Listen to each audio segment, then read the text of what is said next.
আপনি যত বেশি মানুষকে লোকমা খাওয়াবেন, আপনি যত বেশি মানুষকে খাবার খাওয়াবেন, তত বেশি আল্লাহ তাআলা আপনার রিজিক বৃদ্ধি করে দিবে এবং আপনার ধন সম্পদকে আল্লাহ তাআলা বৃদ্ধি করে দিবে।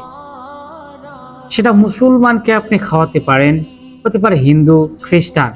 আপনি যে কোনো মানুষকে যদি খাবার খাওয়ান, আল্লাহ তাআলা আপনার রিজিক বৃদ্ধি করে দেবে এবং আপনার ধন সম্পদকে আল্লাহ তাআলা বৃদ্ধি করে দেবে। বুঝতে পারছেন? মানুষকে লোকমা খাওয়ানো এটা কখনো কমে না।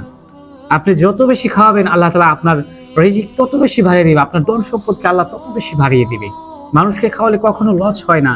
আল্লাহর বান্দাকে আপনি খাওয়াবেন, সমস্যা কি? আপনি যত বেশি খাওয়াতে পারেন মানুষকে খাওয়াবেন, মানুষকে আদর করবেন। আপনি এতিমের মাথায় হাত বুলিয়ে দিবেন, অসহায় মানুষকে ডেকে এনে খাবার খাওয়াবেন। আল্লাহ তাআলা আপনার রিজিক বৃদ্ধি করে দিবে, আল্লাহ তাআলা খুশি হয়ে যাবে।